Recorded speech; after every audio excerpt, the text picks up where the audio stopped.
actually qualifies for this relief, and how can South Africans actually benefit? Busisiwe Memela is the CEO of the South African Social Security Agency, or SASSA, and she joins us now via Skype.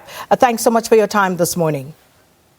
A very good morning to you, Sakina. Good morning to you, Leanne. Ms. Memela, firstly, there's a lot of confusion as there is anxiety about government's social relief program at this time. So can you just please start by clarifying for us what exactly SASSA is doing to assist the needy during this lockdown? It's very important to highlight the fact that there's a difference between what we do as SASSA and what DSD in provinces actually would do to provide support to people that are actually not having currently any kind of sustenance because of the lockdown.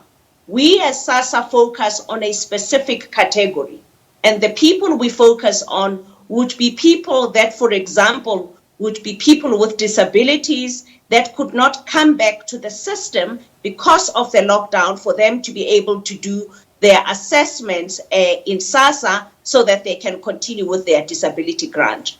The second category of people would be those people, for whatever reason, that should have been getting a grant. For example, let's say you change your bank account, and when we do the verification, we cannot pick up on your bank account, then you fall off the system. Then we have a responsibility to give you a social grant until such time that we've course-corrected the issue of your bank account.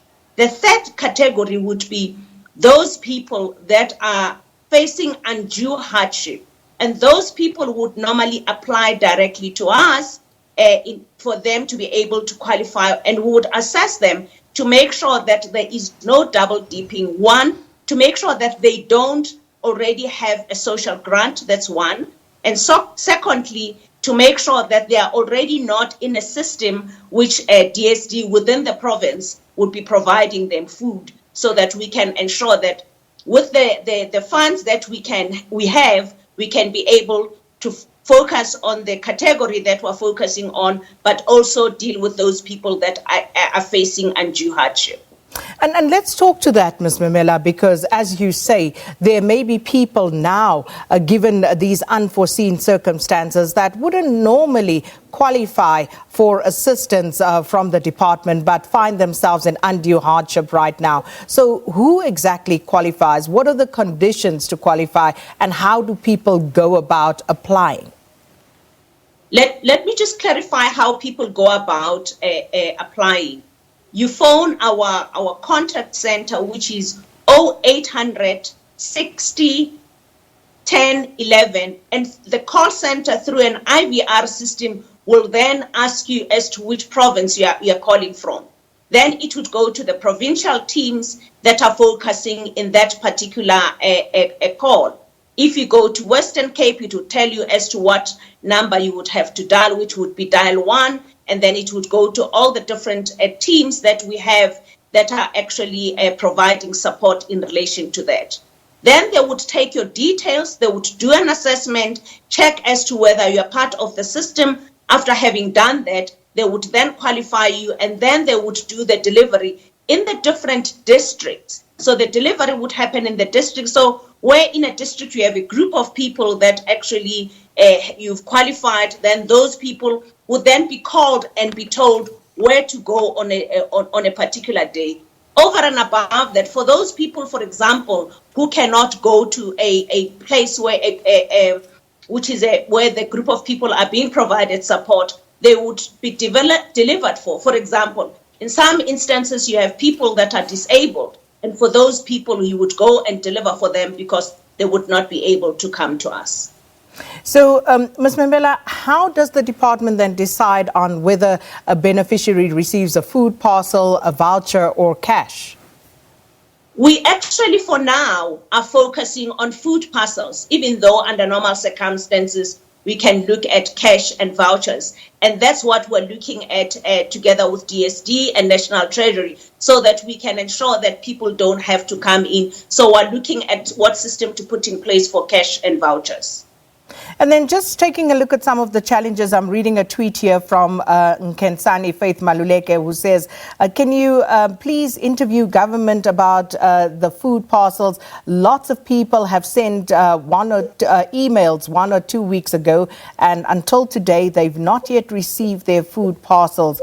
There's something wrong. So what is the turnaround time generally, Ms. Memela, and what are some of the challenges that is being encountered in the process so far? The challenges that we have encountered is the fact that some of our suppliers only came on board much later. For example, in Western Cape, our suppliers only received their letters last week, which therefore means that we had to do the processing and at the same time make sure that we can start delivering. We start delivery in Western Cape, for example, only today in the different communities. But in Gauteng, for example, delivery started over the weekend, and also in Limpopo started over the weekend. So the only challenge we had was the massive volumes that we had, and the fact that we need to vet and verify through the other processes to make sure that there's no double dipping. But delivery is happening. It started this weekend and it will continue until such time that we've completed the process during the process of lockdown. I think, Ms. Memela, what's critical right now is that we know that people are struggling. We know people are going hungry right now. So where do they go? Are there, a set of contact details per province where people can get in touch with the relevant authorities for them to actually access some of this relief? We do have the contact details for each province. What I can do is when we finish the call, I will make sure that you have it available so that you can be able to put it on your website too. All right. And just once again, please, a question here from Rasta Rice, who says, Sakina, please be aware that the SASSA number that the CEO is referring to doesn't work and they are not responding to emails. So seemingly people are encountering difficulty in getting hold of your officials. I will provide contact details of each province because there would be more volumes. I didn't realize that the number was still having a problem. We did put an IVR system, but I'll also ask the technical team to have a look at it. All right. And we are going to park it there because I am assuming that we will speak to you a lot more, Ms. Memela, as this lockdown continues. But we'll await those contact details. We will put them up. We'll also test them ourselves just to get back to you to make sure that they are actually operational. Is there any message that you would like to leave our viewers with this morning?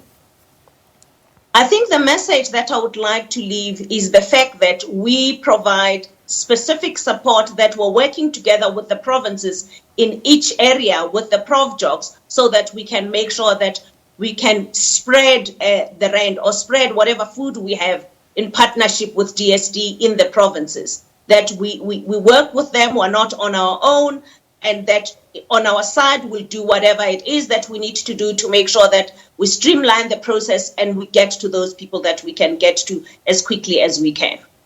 So we will endeavour to also work hand in glove with you, Ms. Memela, because this is important for the nation. But thank you so much for your time this morning. And as I say, please expect our calls as we try and traverse this very difficult path together. And that was SASSA CEO Busisiwe Memela unpacking for us some of the contentious issues of food parcels and other forms of social relief during this difficult time, and also exactly how people can go about accessing this relief. We will put up those details as soon as we've received them, and you can also let us know if there are any other questions and difficulties that you encounter.